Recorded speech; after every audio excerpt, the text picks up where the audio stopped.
Corrupt judge frames innocent black woman, shocked to discover she's an undercover FBI agent. I will not be buried. Kiara Lawson's voice sliced through the courtroom like a blade. The words hung in the air, defiant, unshaken, unbreakable. The bailiffs were already gripping her arms, dragging her away. But she did not struggle. She did not plead. Instead, she tilted her head, her dark eyes locking onto Judge Harold Whitmore, the man who had just condemned her to 20 years in prison for a crime she didn't commit. For the first time since the trial began, Whitmore hesitated, just a flicker, a barely perceptible shift in his expression. But Kiara saw it. She laughed low, hollow, a sound that sent a chill through every person in the room. You think this is over? She murmured, just loud enough for him to hear. Then the steel doors slammed shut and she was gone. 12 minutes earlier. The Fulton County Courthouse loomed over downtown Atlanta like a monument to injustice, its marble pillars untouched by the lives it crushed within. Inside, suffocated by the weight of history, Kiara Lawson stood on trial for a crime she did not commit. The charge, stealing a purse, not embezzlement, not conspiracy, not assault, a damn purse, a leather handbag from an upscale boutique, allegedly snatched from a wealthy white woman's arm in broad daylight. There was no footage, no fingerprints, no real witnesses. But there was one thing Judge Whitmore had plenty of: bias. From the moment he walked into the courtroom, Kiara knew this was never going to be a trial. It was a sentencing. He had done this before, many times. His entire career was built on padding Atlanta's prisons with black bodies. The longer the sentences, the bigger the payouts from private prison corporations. And now she was just another name on his list. The jury had been handpicked within hours. All white, all indifferent. The trial lasted less than 2 days. Now it was time for the final act. Whitmore adjusted his glasses, his lips curling in amusement as he leaned forward. Miss Lawson, do you have anything to say before I deliver my ruling? The room went silent. This was where defendants usually begged. Kiara could feel her mother's eyes on her, silently pleading for her to fall to her knees, to cry, to beg for mercy, to say something, anything that might make Whitmore reconsider. But Kiara would not beg. She straightened her back, squared her shoulders. I did not steal anything.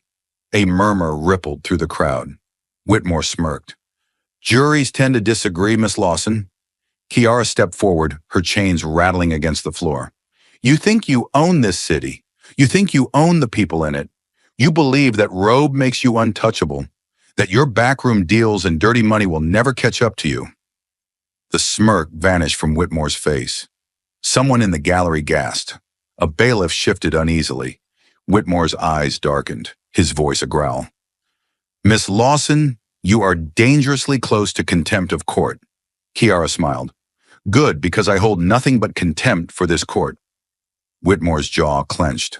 For the first time in his life, he was being challenged. But he was too practiced to let his mask slip for long. His fingers tightened around the gavel. Very well.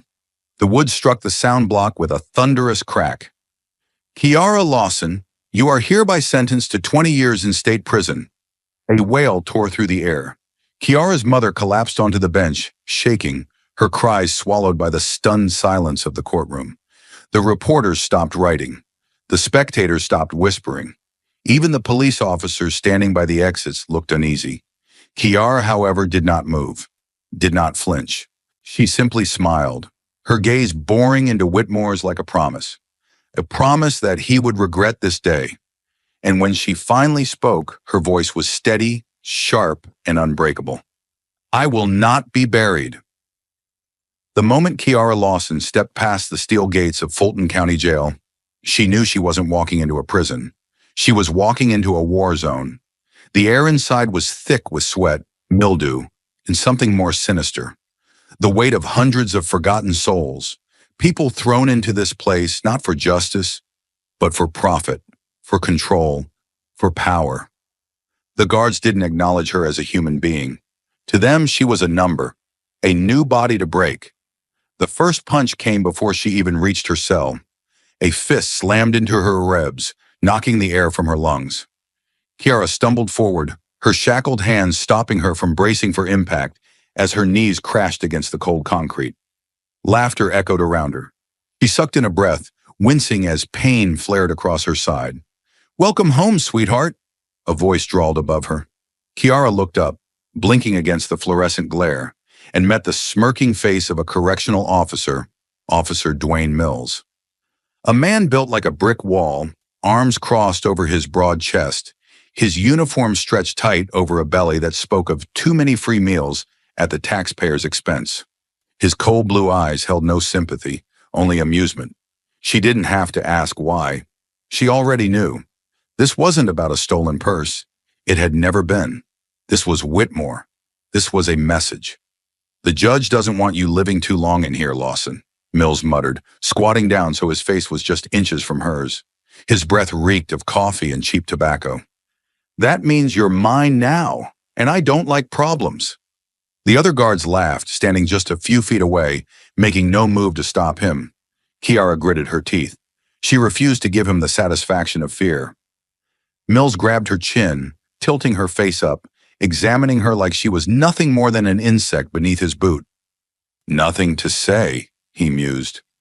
"You had a whole lot of mouth back in that courtroom." Her jaw tightened. That was all the invitation he needed. His elbow came down, fast and brutal, slamming into the side of her face. Kiara hit the ground hard, her cheek scraping against the rough pavement. Blood filled her mouth, metallic and warm. Another kick, this time to her stomach. She curled in on herself, coughing, but didn't cry out. She wouldn't. Mills exhaled through his nose, irritated. He had expected more of a reaction. He wanted her to beg, to scream, to break. But she didn't give him that. Instead, she spit blood onto the floor at his feet. His smirk vanished. The silence that followed was thick, dangerous. Mills leaned in, pressing his knee against her chest, just enough for her to feel the weight of him, to feel how easily he could crush her. "You think you're tough?" he whispered. Kiara held his gaze, unflinching. "I know I am." Something dark flashed across his face. For the briefest second, she thought he might end it right there. But then, footsteps, a voice, a woman's, sharp and impatient. "Enough, Mills. She's got an intake process to go through." Officer Joanne Riley, the head of the female unit, stood with her hands on her hips, her expression bored but not surprised. Mills sneered but stepped back, spitting onto the ground beside Kiara before jerking his chin at two other guards. "Get her processed. Put her in B block." One of the men grabbed her arms, yanking her to her feet. Kiara forced herself to stand tall, even as pain radiated through her body. She wasn't done yet. They led her through a series of hallways, past cells stacked with women who had been here long enough to know exactly what was coming. Some of them watched in silence. Some laughed. Others whispered among themselves, shaking their heads. They all knew what happened to new fish in Fulton County Jail. Inside the processing room, she was shoved against a wall, her hands unshackled only to be wrenched behind her back again, this time for fingerprinting. A female officer, one Kiara didn't recognize, grabbed a pair of shears and cut through her orange jumpsuit, leaving her standing there, bare and exposed under the harsh fluorescent lights. No privacy, no dignity. Just another tactic to break her. Kiara didn't react. She would not give them that power. After a cold, unsanitary shower, they threw her a new jumpsuit and marched her to her cell. The moment she stepped onto B block, the noise was deafening. Women yelled from behind bars, some taunting, others warning her to watch her back. She ignored them, her eyes scanning her new prison, a two-tiered nightmare of rusted metal and concrete, lined with cells barely large enough to move in. The guards pushed her inside one of them and slammed the door shut. Kiara exhaled slowly, pressing her fingers against her ribs. Nothing broken, bruised, but not broken. She had survived the first day, but she knew this was just the beginning. She had barely been inside for an hour when she heard it, the scrape of a metal shank against the bars, a whisper just outside her cell. "Hey, new girl!" Kiara didn't move. A shadow shifted outside. "Whitmore doesn't want you alive." She turned her head slowly. A woman stood just outside her cell, pale with short, unevenly cut blonde hair, her blue eyes dead and hollow. A tattoo stretched down her arm. White supremacist ink. A knife glinted in her hand. Kiara's fingers curled into fists. She knew what was coming. She also knew she wasn't going down without a fight. The moment the cell door slid open for recreation time, the woman lunged. Kiara saw the blade first, then the fist swinging toward her face. She ducked, barely avoiding the punch. But pain exploded along her ribs as another woman, one she hadn't seen before, slammed her into the bars. 2 against 1. The guards didn't move. They just watched. They laughed. This was entertainment. Kiara gritted her teeth, twisting her body, using her shoulder to drive the first woman back. The second came at her fast, but Kiara caught her wrist, turned her own momentum against her, and sent her crashing to the floor. First woman recovered fast, too fast, slashing the blade forward. Kiara caught her arm mid-swing, twisted it. The knife clattered to the floor. Then she slammed her fist into the woman's jaw. Blood spattered against the concrete. A guard finally stepped in, but only to chuckle. Feisty one. The other woman wiped her mouth, spitting blood onto the ground. This isn't over. Number, it wasn't. Kiara knew that much. And as the guards dragged her back into her cell, she also knew one other thing. Whitmore was still pulling the strings.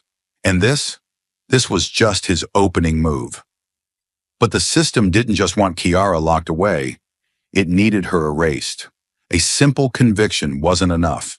They had to turn her into a monster, to rewrite her entire existence until even those who once believed in her started to doubt. And they had the perfect weapon to do it: the media. The first time Kiara saw the news report, she almost laughed. Not because it was funny, but because it was so absurd that for a brief second, she thought it had to be a joke. A large breaking news banner stretched across the screen in bold red letters, and beneath it, her own mugshot stared back at her, her face caught in an unflattering glare, her dark eyes shadowed with exhaustion from the sleepless nights in Fulton County Jail. The headline? Nurse or Narcotics Queenpin? Police Uncover Dark Secrets of Kiara Lawson. Kiara sat on the edge of her cot, fingers curled into fists, her breath slow and controlled as the reporter's voice filled the cramped, sour-smelling air of her cell. Sources inside the police department have confirmed that Lawson, originally arrested for the theft of a luxury handbag, is now at the center of a much larger investigation. Allegations are emerging that she was not only involved in organized drug trafficking, but that she may have used her position as a nurse to launder money for a criminal syndicate. Authorities suspect that the stolen purse was merely the tip of the iceberg, part of a deeper web of deception stretching across Atlanta's underground economy. A hollow feeling settled in Kiara's chest. This wasn't just about framing her for a petty crime anymore. They were turning her into a monster. The screen flickered, cutting to a grainy surveillance video of a woman in dark scrubs, walking down a city street near a high-end shopping district. It was blurry, unfocused. Someone had clearly picked the lowest quality footage they could find to make it seem more sinister, and yet the reporter continued as if it were absolute proof. This exclusive footage appears to show Lawson near the scene of the alleged theft, raising further questions about her whereabouts on the day of the crime. Meanwhile, law enforcement sources say they are investigating her connections to known traffickers in the metro area, including possible ties to cartel operations along the East Coast. Kiara felt bile rise in her throat. Ties to cartels? She had spent the last 10 years of her life saving people, not killing them. She had worked grueling shifts in the ER, stitched up gunshot wounds, held dying patients' hands, watched mothers scream as they lost their children. She had taken oaths, lived by them, and now she was being painted as some kind of criminal mastermind, and she knew exactly why. Judge Harold Whitmore didn't just want her locked away. He wanted her erased. The truth wasn't enough. Evidence wasn't enough. He needed to ensure that if anyone dared to look into her case, they would already be poisoned against her. He needed the world to believe that whatever happened to her, she had brought it upon herself. The broadcast continued, parading so-called experts onto the screen, their polished suits and rehearsed concern giving weight to the lies being fed to the public. It's no surprise that criminals hide in plain sight, one legal analyst mused, shaking his head. This case is a stark reminder that the people we trust most, the ones in positions of care, of power, can sometimes be the most dangerous. That's exactly right, the news anchor nodded, her expression perfectly crafted to show just the right balance of outrage and solemnity. And sources say this investigation is only beginning. If these allegations hold, Kiara Lawson could be one of the most cunning criminals we've seen in years. Kiara gritted her teeth so hard her jaw ached. They were rewriting her story, brick by brick, until she was unrecognizable even to herself. And the worst part? People believed it. At first, the protests had been loud, angry, and unrelenting. The streets of Atlanta had swelled, with hundreds of people chanting her name, waving signs that read, "Justice for Kiara" and "Free the Innocent." Activists flooded social media, calling out the injustice of her case, demanding investigations, demanding the truth. For a brief moment, she had felt a flicker of hope. Maybe, just maybe, the system wouldn't win this time. Then the crackdown began. Police waded into the crowds with riot shields and tear gas. The news stations cut away from the protests and instead played carefully edited footage. Shots of a few protesters shoving officers, of a trash can set on fire, of angry voices raised in the night. And with one swift turn of the narrative, the people fighting for her freedom were labeled as violent agitators and radicals undermining public order. City officials urge calm as riots erupt over convicted criminal. Law enforcement warns of extremist groups using Kiara Lawson's case to sow division. Enough is enough, Atlanta demands law and order. By the third day, police were dragging people off the streets, arresting them on trumped-up charges. Organizers were being threatened with legal action. Protest permits were denied, marches broken up before they could begin. The movement was being strangled before it could take its next breath. By the fourth day, the streets were silent, and the people who had once chanted her name were now too afraid to speak it. From inside her cell, Kiara felt it happening in real time. The eyes that once met hers in quiet solidarity now turned away. The guards who had once merely mocked her now regarded her with open contempt, as if she were the very thing the media had made her out to be. Even the other inmates, who should have known better than anyone how corrupt the system was, began to whisper. "You hear what they said about her? Cops found all kinds of dirt on her. I heard she ran with the East Side Kings. I heard she sold fentanyl to kids. Lies, all of it." But it didn't matter anymore, did it? The system had done its job. She had entered this place as Kiara Lawson, a wrongfully accused woman, a fighter, a survivor. And now she was just another villain in their story. She sat back on her cot, staring at the ceiling, letting the weight of it sink in. They hadn't just stolen her freedom, they had stolen her truth. But Kiara wasn't done yet. She had spent her entire life saving people, and she sure as hell wasn't going to let herself be the one person she couldn't save. If they thought this was the end, they were dead wrong. The system had already stolen her freedom, but now it was coming for her identity. The media had rewritten her as a criminal, the courts had branded her guilty, and the public had turned its back. But the final betrayal? That came from the very people she had risked everything for. The FBI.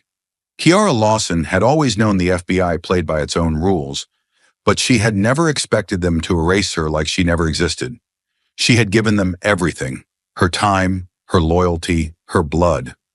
She had spent 2 years buried inside the filth of Atlanta's judicial system, inching closer to exposing one of the most corrupt judges in the country.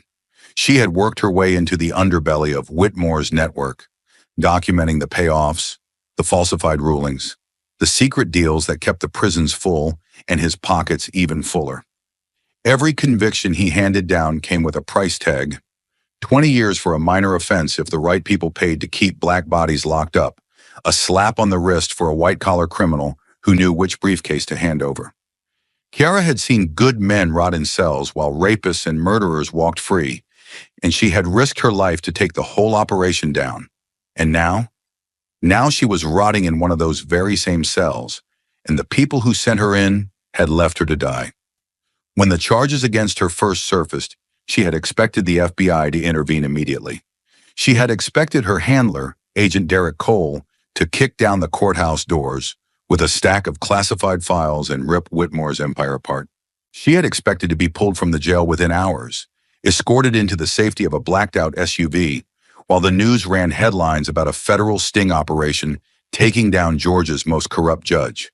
Instead, the phones went silent. Her badge, revoked. Her files, deleted from the system. Her name, scrubbed from every record as if she had never existed. The first time she managed to get a call through to Derek, she could tell from the way he hesitated that something was wrong. Derek was a man of action, someone who never flinched, never backed down from a fight.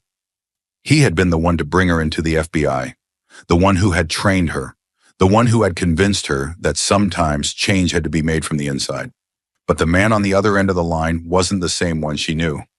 Kiara, He had paused, the weight of his silence louder than any excuse he could have given. They're not going to help you. The words were a knife to her chest. She gritted her teeth, gripping the phone so tightly her knuckles turned white. What the hell does that mean? Another pause. It means the Bureau isn't touching this. Whitmore has too many connections. Senators, federal judges, people way above our pay grade.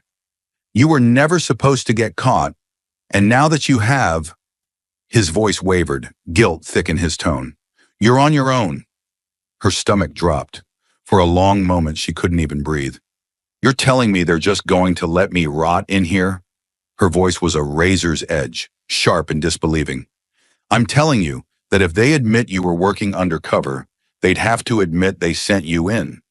That means they'd have to explain why the FBI allowed a sitting judge to operate unchecked for decades. It means they'd have to answer to Congress, to the public, to people who would rather bury this whole thing than expose it. The second you got arrested, you became a liability. Liability, not an agent, not an operative, not someone who had given up everything for this mission. A liability. She felt something in her chest tighten, a fury so deep it burned through the betrayal, through the sickening realization that they had never cared about justice at all. You're telling me they're going to let Whitmore win? Derek let out a slow breath. They already have. The line went dead. And just like that, the only people who could have saved her had sealed her fate. She stood there, phone receiver still clutched in her hand, the dial tone buzzing in her ear, a sound that would haunt her for the rest of her life. They had used her, thrown her into the fire to expose Whitmore, only to abandon her when the flames got too high. Everything she had built, everything she had sacrificed, gone in a single calculated decision to let her drown. Whitmore had played his cards perfectly. He knew exactly what kind of men sat in the highest offices of power, and he had called in every favor, pulled every string, made it crystal clear that anyone who tried to help her would be setting themselves on fire. And the FBI, the agency that had promised her they were different, had folded like cowards. The days that followed were worse than the betrayal itself. With the FBI abandoning her, the media's smear campaign only intensified. Her face was plastered across every channel, every newspaper, every blog. Disgraced nurse turned drug lord, FBI distances itself from former agent. High-level mole inside the Bureau. New evidence suggests Kiara Lawson was operating against the U.S. government. She had gone from an undercover operative to a criminal mastermind, from a nurse to a national security threat. And no one was coming to help. Inside Fulton County Jail, the walls felt tighter, the air felt thicker. The stares from the guards and inmates were longer, sharper, hungrier. Everyone could smell blood in the water. The woman who had once walked among giants, who had infiltrated one of the most corrupt systems in the country, who had the power to bring it all down, was now just another prisoner with no one to call. And Whitmore was still out there, still sitting on his bench, still ruling over the city like a king, untouchable. For the first time since she had been sentenced, Kiara felt something close to fear, not for her life. No, they could beat her, torture her, bury her in a graveyard of false charges, and she would still find a way to fight back. But if Whitmore had won this round, If he had been powerful enough to make the FBI turn their backs on their own, what the hell was he going to do next? Kiara clenched her fists, her nails digging into her palms. He thought he had buried her, thought she was finished. But he had just made his biggest mistake yet. Kiara had spent weeks suffocating under the weight of a system designed to erase her. Abandoned by the people who once called her an ally, buried alive in a prison that wanted her dead. But then, in the midst of the darkness, something changed. The note was small, barely the size of her palm, the paper rough and crumpled as if it had been passed through a dozen hands before reaching hers. Kiara's fingers curled around it instinctively, her pulse pounding against her skin. She had spent weeks, no, months, surrounded by nothing but silence and betrayal, trapped in a prison where every door led to another dead end. But this was something new. She glanced up at the woman who had slipped it to her, a face she had never seen before, dark eyes, sunken cheeks, an air of quiet calculation. The woman didn't speak, didn't linger. She just walked away, vanishing into the sea of orange jumpsuits in the yard like a ghost. Kiara unfolded the note with careful fingers, her heart hammering against her ribs as her eyes landed on the message scrawled in uneven ink. Camera still working. 3 words. Just 3. But they hit her like a gunshot. Her breath caught, her vision tunneled. If the cameras were still working, then everything Whitmore had done was on tape. Her mind spiraled, pulling at every memory, every brutal moment she had endured in this godforsaken place. The beatings, the setup, the whispers from guards who had made it clear that she wasn't supposed to make it out alive. Every threat that had been snarled into her ear, every time she had been dragged down a hallway and thrown against a wall. And Whitmore, the judge who had sentenced her, the man who had orchestrated every piece of this nightmare, ensuring that she would not only be convicted, but erased. His words, his actions, his orders, all of it had been recorded. Kiara felt a slow, burning heat rise in her chest. It wasn't hope, not yet. Hope was dangerous. Hope got people killed in places like this. But this was a crack in the walls they had built around her. She clenched the paper in her fist, forcing her breathing to stay even. She had learned long ago that reacting too fast, too visibly, could be the difference between survival and death. If she looked too eager, too interested, whoever had sent this note might disappear just as quickly as they had arrived. And worse, if Whitmore or his men caught wind that she knew, she swallowed hard. She had to play this carefully. The cameras, they had to be inside the prison, hidden, undetected, buried somewhere deep in the system where no one had thought to look. Kiara had assumed that the second she was thrown behind these walls, every piece of evidence proving her innocence had been wiped from existence. She had been wrong, which meant, what else had she been wrong about? Had the FBI known? Had they been monitoring this place? Had someone, somewhere, been watching her suffer while doing nothing? The thought made her stomach twist, but she shoved it aside. That didn't matter now. What mattered was that if the footage existed, then she had a weapon. Maybe the only weapon she had left. But that raised the real question. Who had sent her this message?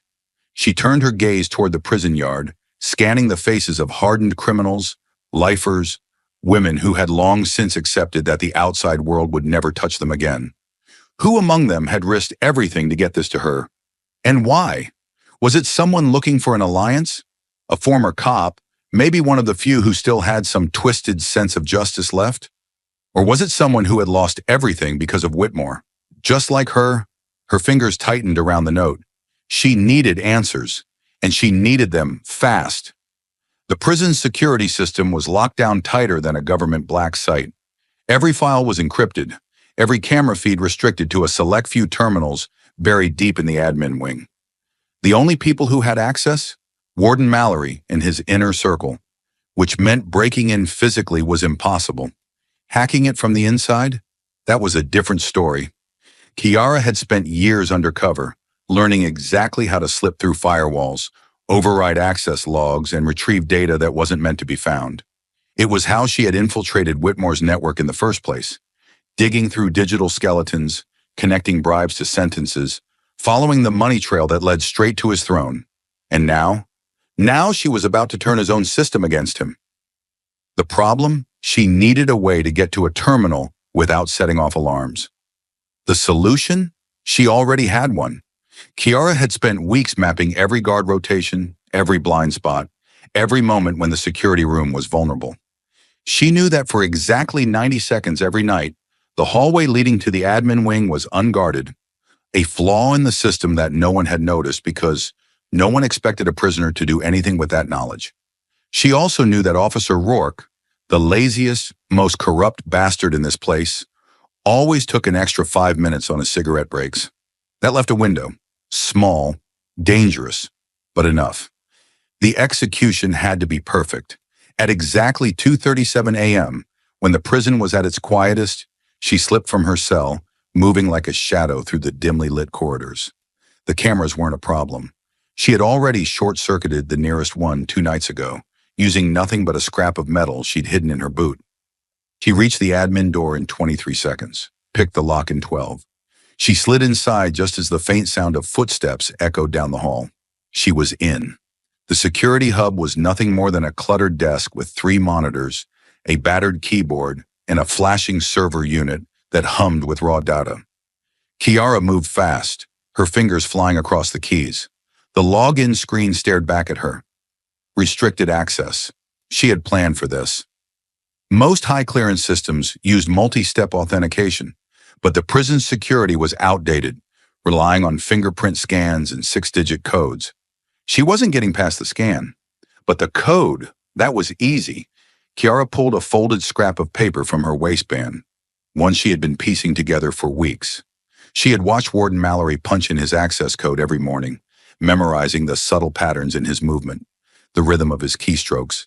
She typed in the numbers, 7-2-9-4-1-3. The screen flickered. Access granted. Her hands didn't stop moving. She navigated through the system, bypassing firewalls, digging deep into the archives where deleted files were never truly erased. And there it was, the footage. Timestamps stretched across the screen, every second of Whitmore's corruption captured in cold, undeniable reality. Bribes exchanging hands in his private chambers. Conversations where he laughed about sending innocent people to prison. A direct, unfiltered look at the machine that had built him into a king. Kiara felt a slow, burning fire rise in her chest. This was it, the evidence that could destroy him. But having the footage wasn't enough. She needed to get it out. She plugged in a smuggled USB drive, a device she had ripped from a confiscated inmate radio weeks ago, and transferred the files in under 2 minutes. Now came the real gamble. Kiara pulled a battered contraband phone from the lining of her jumpsuit. It had one number saved, Marcus Kane. He was the only one left. Once he had been her ally, a man who had stood by her side when she first went undercover, the only agent who had believed in her mission. When the FBI abandoned her, he had disappeared. Now he was her last shot. She dialed. The line rang once, twice, then a click. A voice, quiet and sharp. "Who the hell is this?" She exhaled. "Marcus, it's me." Silence, a beat of hesitation. Then, "Jesus Christ, Kiara. You're supposed to be dead." "Not yet." She didn't waste time. "I have evidence. Real evidence. I need you to get this to the right people before Whitmore finds out I have it." Another pause, then, "You sure about this?" Kiara's grip tightened on the phone. "I've never been more sure of anything in my life." The transfer bar hit 100%. Kiara yanked the USB from the port, erasing her digital trail just as a red warning flashed across the screen. Unauthorized access detected. Shit! The system had caught her. She stuffed the drive into her jumpsuit and bolted for the door. Alarms blared behind her, but she didn't stop. This was it. This was her chance. Whitmore had built his empire on silence, on fear, on a system designed to erase the truth before it could ever see the light of day. But Kiara had just shattered that system from the inside. And Whitmore, he had no idea what was coming for him. The fight for justice is just beginning. More shocking twists are ahead. Don't miss a moment. Like, subscribe, and turn on notifications to stay with us. Thank you for standing for truth and justice. Where are you watching from? Let us know. For too long, Whitmore had controlled the narrative, twisting reality, burying the truth, silencing those who dared to challenge him. But power breeds arrogance, and arrogance breeds mistakes. His mistake? Thinking the system he built was unbreakable. Because now the truth was out, and the world was about to see exactly what kind of man he really was. The world saw it all. One moment, the internet was its usual chaos of trending hashtags, breaking news, and mindless distractions. The next, it was on fire. The video spread like an unstoppable virus, one leaked file after another, flooding every platform, every news channel, every social media feed. At first, people weren't sure what they were watching. The grainy surveillance footage showed a dimly lit office, a man behind a desk, the glow of whiskey in a crystal glass. But then his face came into view. Judge Harold Whitmore, the man who had sentenced Kiara Lawson to 20 years for a crime she didn't commit. The man who had built his empire on the backs of black bodies, filling prison cells for profit. The audio was crystal clear. "I don't care what they did or didn't do. We process them the way we always do. Higher bail, maximum sentencing, keep the pipeline moving." Another clip, a close-up of Whitmore shaking hands with a suited executive from a private prison corporation, stacks of cash exchanged in thick envelopes.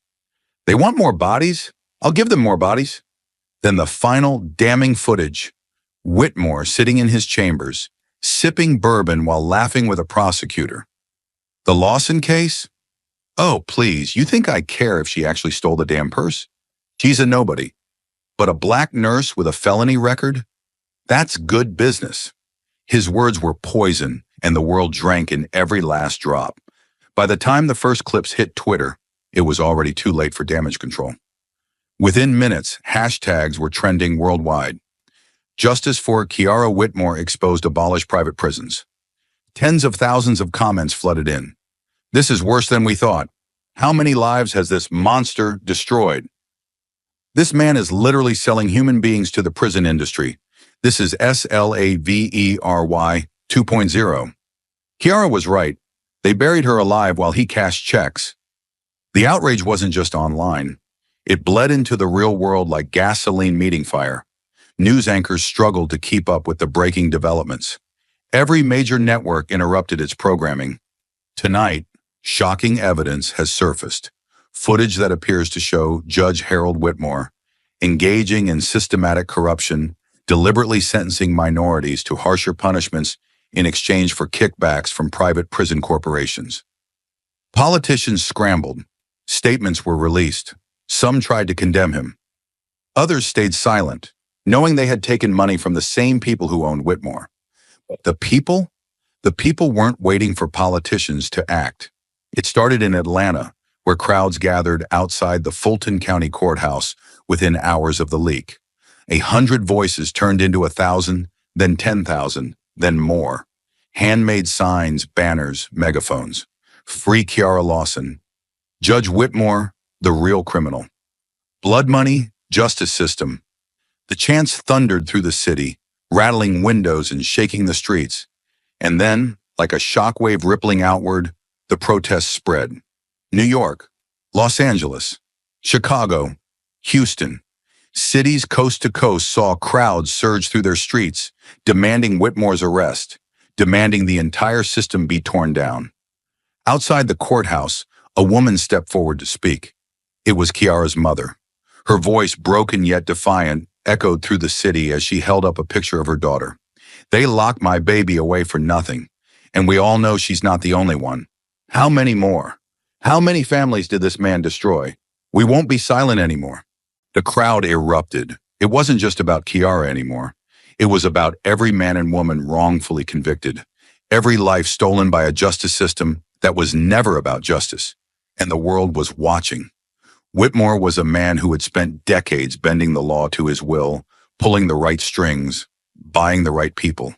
He had built his power on fear, on control, on the certainty that no matter how deep his corruption ran, No one could ever touch him.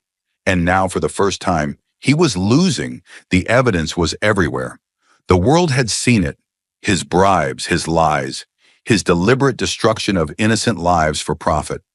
His name, once whispered with reverence in powerful circles, was now a curse on every screen, every protest sign, every furious headline. But men like Whitmore didn't go down without a fight. And his next move? It wasn't about defense. It was about war. The charges came fast, too fast. Less than 24 hours after the leaks hit the internet, the Department of Justice announced a new arrest warrant for Kiara Lawson. But this time, she wasn't just a convicted felon. Now she was something far more dangerous. Federal authorities have uncovered new evidence linking Kiara Lawson to domestic terrorism and threats against national security. The words rang out on every major news station, each one more venomous than the last. A radical extremist inciting violence in the streets. A direct threat to law and order, responsible for fueling anti-government riots. Connections to known criminal organizations. An orchestrator of chaos. Every accusation was a fabrication, a desperate attempt to bury her under a mountain of lies. Whitmore was rewriting the story. If he couldn't erase the evidence, he would turn the world against Kiara herself. The protests had started as a roar of outrage, marches demanding justice, voices rising against corruption. But Whitmore had no intention of letting them grow. Within hours of the new charges against Kiara, police in riot gear flooded the streets. It began in Atlanta, but the crackdown spread like wildfire.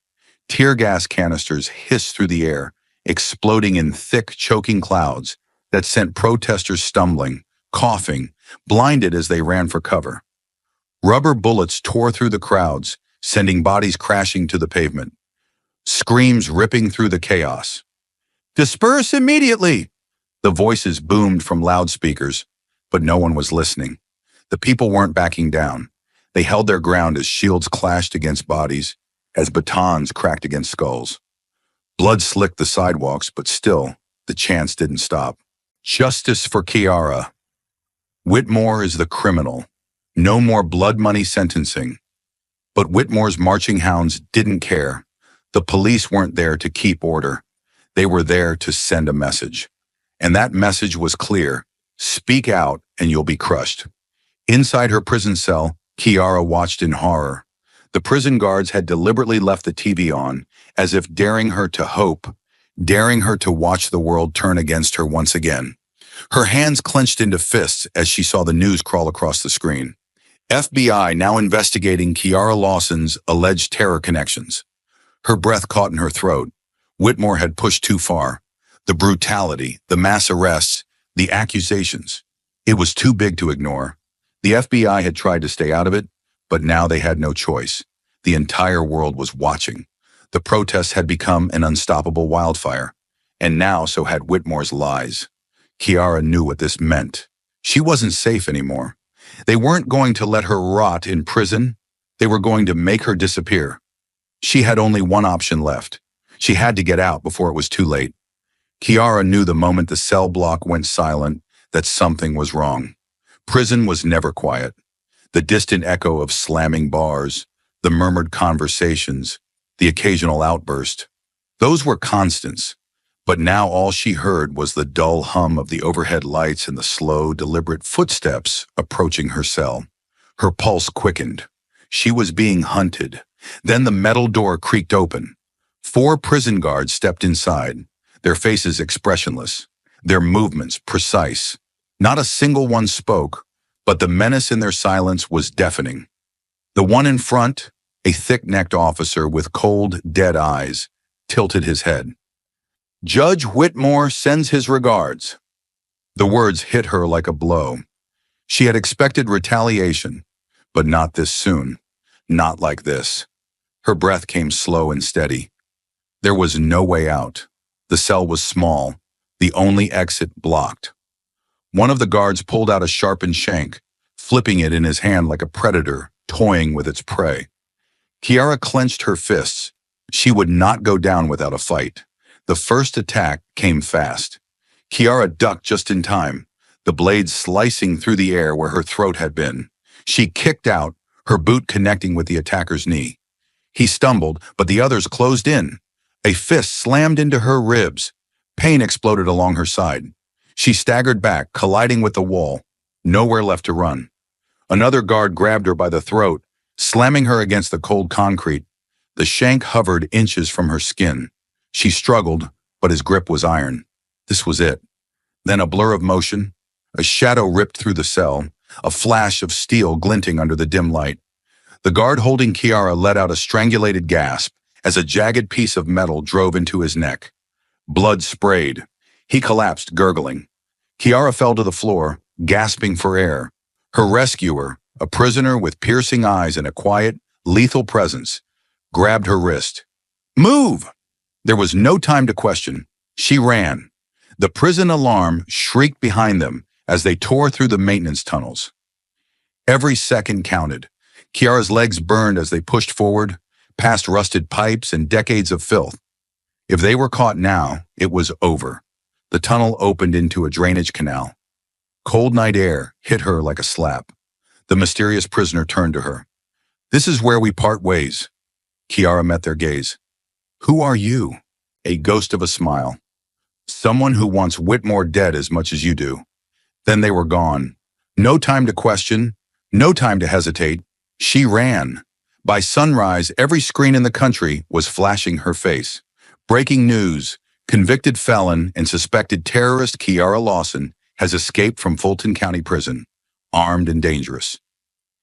Every police officer, every federal agent, every hired gun Whitmore could buy was now hunting her.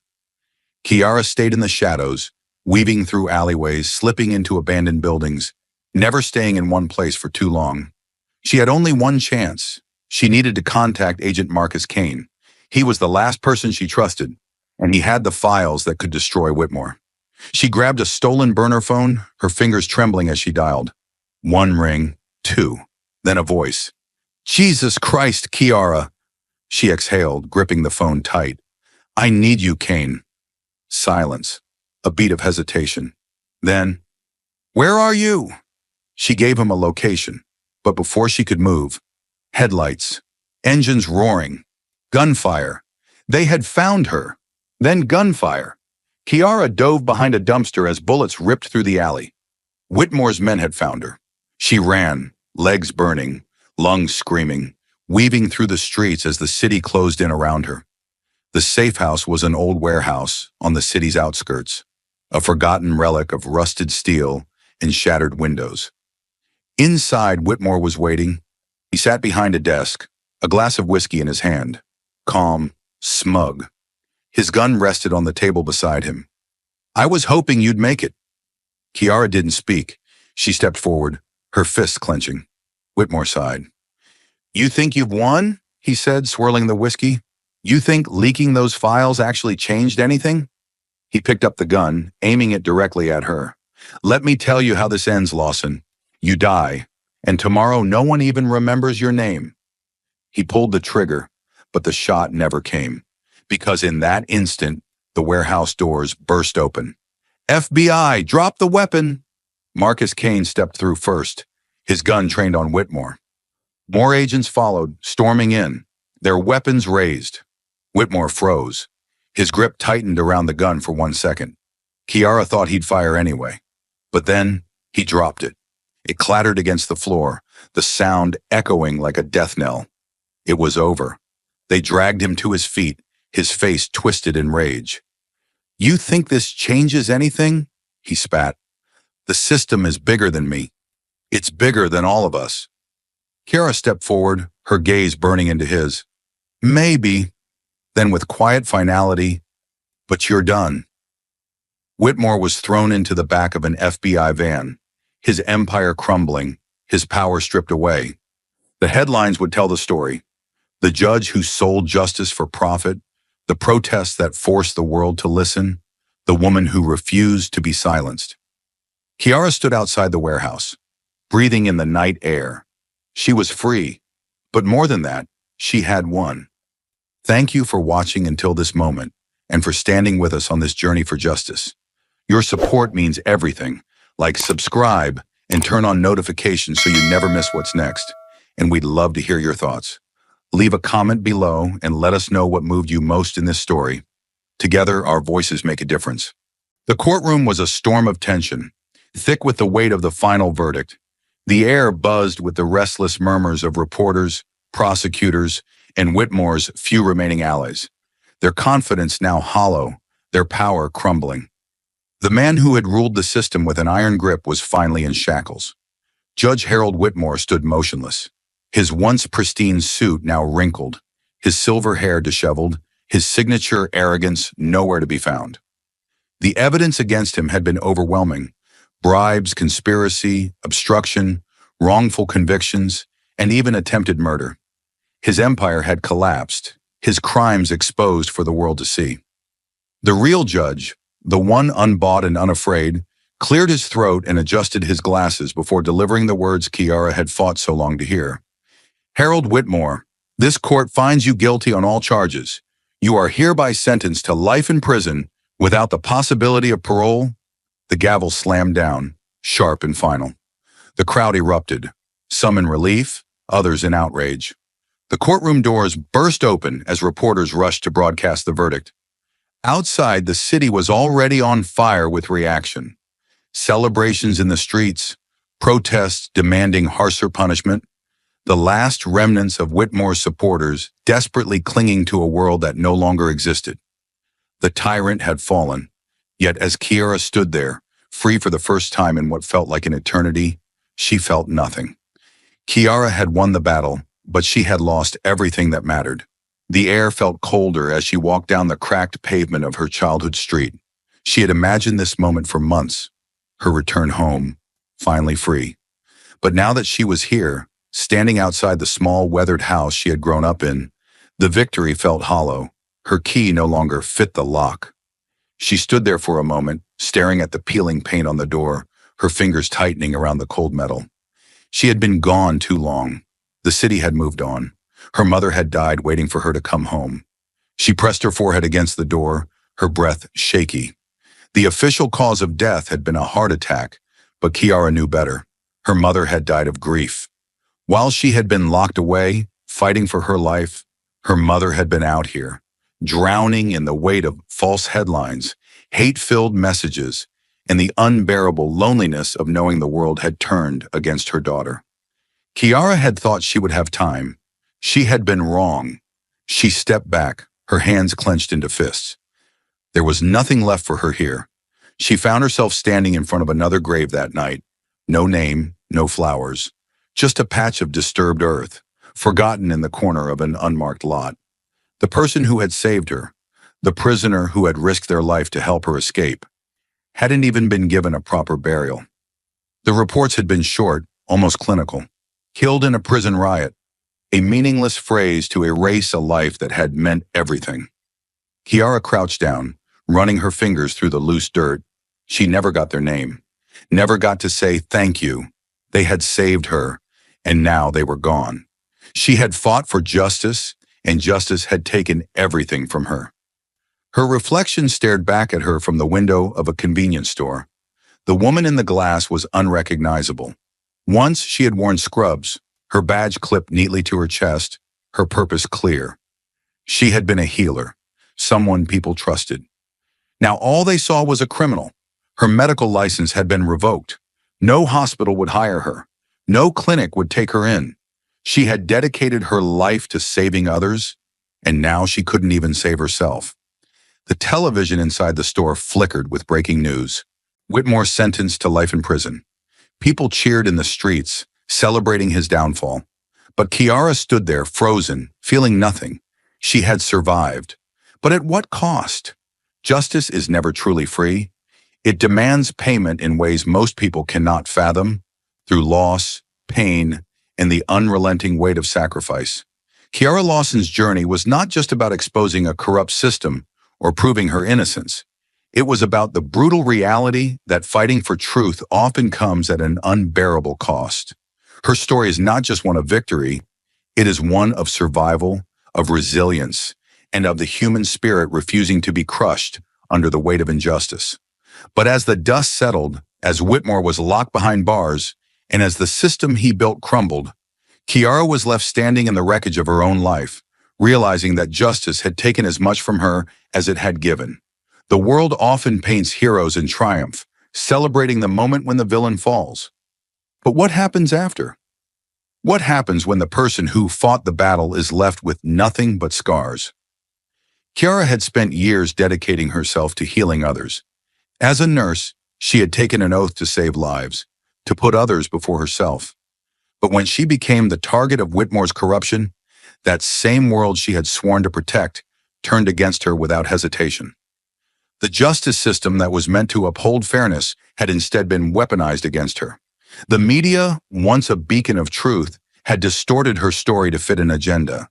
The people she had once trusted had abandoned her, and yet she fighted.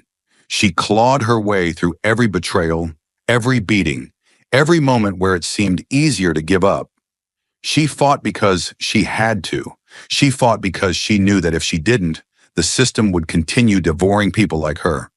But even as she stood victorious, even as the world finally acknowledged the truth, she was left with nothing. Her job gone, her reputation shattered, her mother lost to grief before she could prove her innocence. The person who had risked everything to save her, killed before they could taste freedom. This was the reality of justice. It is not a clean victory. It does not undo the past. It simply exposes the truth and forces the world to reckon with it. Kiara's story reflects an uncomfortable truth about the world. People believe what is easiest to believe. When the media first labeled her a criminal, society turned on her without question.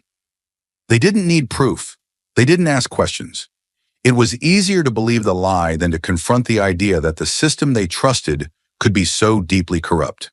And when the truth came out, those same people who had condemned her overnight did not rush to apologize. They did not rally to rebuild the life that had been destroyed. They simply moved on. Because in the end, justice was just a headline to them, a trending topic, something to be outraged about for a moment before returning to their daily lives. But for Kiara, justice was a wound that would never fully heal. Whitmore was one man, but his power had extended far beyond him. He thrived because the system allowed it, because there were judges, police officers, politicians, and corporate executives who benefited from his reign. And for every Kiara who survived, there were hundreds who didn't. People whose names would never make the news. People who had been swallowed by the machine, their stories erased, their futures stolen. Kiara had become their voice, but the weight of that responsibility was suffocating.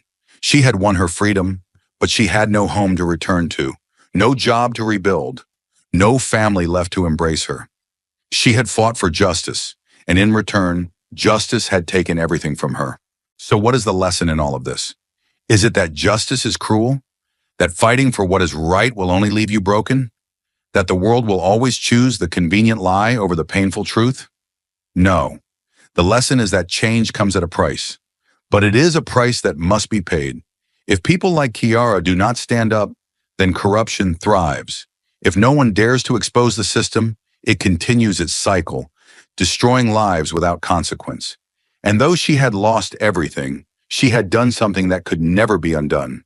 She had forced the world to see the truth. That is the price of real change. It is slow. It is painful. It does not reward its fighters with riches or peace, but it matters. And the question Kiara's story forces us to ask is, if we were in her place, would we have fought? Would we have endured the beatings, betrayals, the loss of everything we loved? Would we have risked our lives knowing that justice does not guarantee happiness, only truth? Or would we have surrendered? Would we have let the world destroy us and accept the lie? Kiara did not have the luxury of choosing the easy path. And because of that, she changed the world. Maybe not for herself, maybe not in a way that would ever fully heal the wounds she carried, but she proved something, that the truth is worth fighting for even when it costs everything. Imagine a society where a single misdeed, often fabricated or grossly exaggerated, can ruin a life, where people like Kiara, who dedicated their lives to healing others and fighting for truth, are labeled criminals based solely on the color of their skin and the machinations of corrupt officials. It is a society where every headline, every news broadcast, and every social media post is manipulated to shape public opinion against those who dare to challenge the status quo. If you believe that justice should not be determined by skin color, that no one should be defined by a narrative engineered by those in power, then hit that like button and subscribe to support the truth. Stand with us as we demand accountability from a system that has long favored the few at the expense of the many. When you share Kiara's story, you are not just sharing a video or an article. You are sparking a movement that refuses to let the voices of the oppressed be drowned out by the lies of the powerful. Every share, every comment, every like is a small act of rebellion against a system that has treated human lives as collateral damage in its pursuit of profit and control. Share this video if you believe that stories like these need to be told. Share it if you believe that every person, regardless of their background, deserves a fair chance at justice. Let your support be the spark that ignites change in a world where silence only strengthens the grip of injustice. Consider the profound sacrifices Kiara made, the loss of her career, her reputation, and the love and support of those closest to her, including her mother who succumbed to despair as she watched her daughter's life crumble under the weight of systemic betrayal. Kiara's struggle is emblematic of countless others who have been forced to endure the consequences of a broken system. People whose lives have been shattered by biased judgments and whose voices have been muted by a society that values convenience over truth. Her fight is not merely for her own redemption, but for the vindication of every person who has ever been wronged by a judicial system that claims to uphold justice while serving its own interests. In the midst of this chaos, when the truth has been distorted and every effort to expose corruption is met with violent suppression, it is up to us, citizens, activists, and defenders of human rights, to stand together. The question we face is not simply whether Kiara's case is an isolated incident, but whether we, as a society, are willing to accept a future where injustice reigns unchecked, where the powerful manipulate the truth to suit their needs, and where the innocent are left to suffer the consequences. The time for complacency is over. The time for action is now. So as you watch this story unfold and reflect on the staggering injustice that Kiara Lawson has endured, ask yourself, how can we rebuild a system that values human life over corporate profit and prejudice? How can we ensure that the truth is not buried beneath layers of deception and indifference? Your engagement is crucial. Your voice can turn the tide against a system that has long thrived on silence and fear. Comment below, share your thoughts, and join the movement for a truly just world. Every voice counts, and together, we can demand that justice be a beacon of hope for all, not a tool of oppression for the few.